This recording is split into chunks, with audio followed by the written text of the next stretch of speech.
والإنس إلا ليعبدون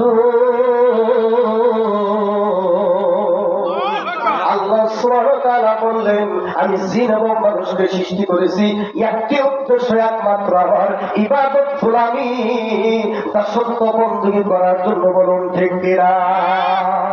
যদিও আমরা আজকে শয়তানের ধোঁকায় পড়ে নফসের ধোঁকায় পড়ে শয়তানের গোলামি করতেছি, ঠিক কিনা বলুন? নামাজ নাই, কালাম নাই, রোজা নাই, তাসবিহ নাই, তাহলিল নাই, মনে হয় সে কখনো মরবেই না, এরকম কথা আছে না? মরবে না? এরপর বলতেছে হুজুর নামাজটা করতে পারি, ইমান ঠিক আছে, বলো না নামাজ করি না, এটা আমার কথা, ঠিক কিনা বলো?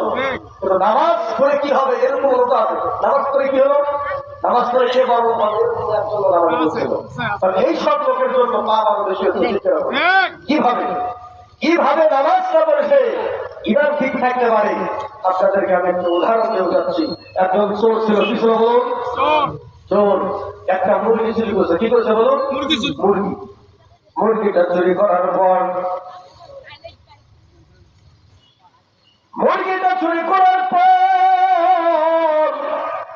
বিবির কাছে এসে বলে বিবি রে দরজাটা খুলে দাও, খুলে দাও। বিবি দরজা খুলে দিয়েছে। তখন ওই সুর বলতেছে বিবি এই মোরগটা তোমাকে দেওয়া হলো, এই মুরগিটা সুন্দর করে রান্না করো, আমি একটু গোসল করে ওদিক থেকে ঘুরে আসি, এরপরে আমি খাওয়া দাওয়া করবো। এরপরে চোর যখন ঘুরে বেড়ার পর বাড়িতে এসে থাকে তার এখনো পর্যন্ত রান্না শেষ হয় নাই। তখন বিসমিল্লাহ ছাড়া স্ত্রীকে একটু উত্তম মাধ্যম দেওয়া শুরু করছে, মার দেওয়া শুরু করছে। কি করছে বলুন? মার দেওয়া শুরু করতেছে। এরপরে স্ত্রী তখন ডাকতে বলে প্রাণের স্বামী রে আপনি তো বোঝেন না, আপনারা পুরুষ আপনারা তো মুরগি বাঁচেন না। এই যে মুরগি আছে মুরগির ভিতরে কিছু হারাম রক থাকে। কি থাকে বলুন? থাকে কি থাকে না? গরুর ভিতরেও থাকে। হারাম রক গুলো আসতেছে, এই জন্য দেরি হয়েছে। তখন সরবারে বলে দিদি শয়তান দিয়েছে তোমার ধোকা, তোমার ইমানে লাগছে ধোকা, তুমি এক নম্বর হলো বোকা। এই পুরা মুরগিটা হলো হারাম, কারণ মুরগিটা হলো চুরি করা। ঠিক কিনা বলো? মুরগি পুরাটাই হারাম, কেমনে এটা হালাল বাদ করে দিলে হালাল হবে তুমি বোঝো না? ওরে বাজার আল্লাহ তাআলা রব্বুল আলামিন পবিত্র কোরআনুল কারীমের মধ্যে জানা দিয়েছেন যারা আমার জিকির থেকে, যারা নামাজ থেকে দূরে থাকবে, আল্লাহর স্মরণ থেকে দূরে যাবে, আল্লাহ বলছেন এদের ওপর একটা শয়তান নিযুক্ত হয়, এর আচরণ শয়তানের মতোই হয়। বলুন ঠিক কিনা? এই শুনতে পারে এই লোকটা এত খারাপ, শয়তানের চাইতেও খারাপ, এরকম বলে না? কারণটা কি? জিকির থেকে সরে গেছে।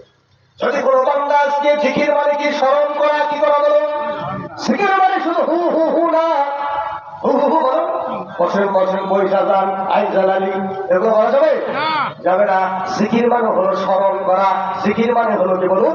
কোরআন। আল্লাহ বলছেন কুরআনি আযকুরুকুম ওয়াশকুরুলি ওয়ালা তাকফুরুন। আল্লাহ সুবহানাহু ওয়া তাআলা বলেছেন তোমরা আমাকে বান্দারা, আমাকে আমি আল্লাহকে যদি তোমরা স্মরণ করো আমি তোমাদেরকে স্মরণ করবো। বলুন ঠিক কিনা? কোন বান্দা যদি একবার আল্লাহকে আল্লাহ বলে ডাক দেয়, বান্দার ডাকে আল্লাহ ৭৪ বার জবাব দেন। বলুন না সুবহানাল্লাহ। এই জন্য জিকির মানে কি বলুন? কোরআন। বলুন এই কোরআনের হেফাজতের দায়িত্ব কার কাছে? এর ভেতরে কিছু কোনো সন্দেহ আছে নাকি? সন্দেহ নাই। পৃথিবীর বুকে যত বই আছে না কেন এর ভেতর কাটছাট করা হয়েছে। ঠিক কিনা বলুন? করেনি? ভুল আছে কেন? লেখার পরে তারা বলে ও পাঠক বিন্দুরা যদি ভুল হয় আপনারা পরে আমাদেরকে জানায় দেবেন, নাম্বার দেয়। পরবর্তীতে যখন সংস্কার করা হবে তখন এটা ভুলটা সংশোধন করার চেষ্টা করব। পৃথিবীর বুকে আল্লাহ তাআলা রব্বুল আলামিন এই যে কোরআন নাযিল করে আল্লাহ তাআলা রব্বুল আলামিন সূরাতুল ফাতিহার পর দ্বিতীয় সূরার নাম কি বলুন? সূরাতুল আল বাকারা। বাকারার মধ্যে আল্লাহ তাআলা রব্বুল আলামিন বলেছেন আলিফ লাম মিম যালিকাল কিতাবু লা রাইবা ফীহি হুদাল লিল মুত্তাকিন। আল্লাহু আকবার। আল্লাহ সুবহানাহু ওয়া তাআলা চ্যালেঞ্জ করেছেন গোটা পৃথিবীর মানুষের কাছে, শুধু নয় সিনের কাছে পর্যন্ত, গোটা পৃথিবীর যত মানুষ আছে সকলের কাছে চ্যালেঞ্জ করে আল্লাহ তাআলা বলেছেন যালিকাল কিতাব লা রাইবা ফিহি। ভুল তো দূরের কথা, ভুলের কথা বলেন নাই, বলেছেন ভিতর কোনো বিন্দুমাত্র সন্দেহ নাই, সন্দেহের অবকাশ নাই। হুদাল্লিল মুত্তাকিন, মুত্তাকিনদের জন্য পথ প্রদর্শক, বলুন ঠিক কিনা? কারণ পৃথিবীর বইয়ের ভিতরে ভুল থাকতে পারে, স্বাভাবিক, কারণ লেগে হলো মানুষ। কে বলুন? মানুষ। এই যে বলুন তো কালাম কার? কালামুল্লাহ। কার কিতাব বলুন? কালামুল্লাহ। এর দায়িত্ব কি কোনো মানুষের কাছে দেওয়া হয়েছে? মানুষের কাছে যদি দিত, এত প্রকার শয়তান মানুষ আছে, কথাকের দাবায়, ঠিক কিনা বলুন? কিন্তু এই কোরআনের দায়িত্ব আল্লাহ নিজে নিয়েছে। কে নিয়েছে বলুন? আল্লাহ বলেন ইন্না নাহনু নাযালনা যিকরা ওয়া ইন্না লাহু লাহাফিজুন।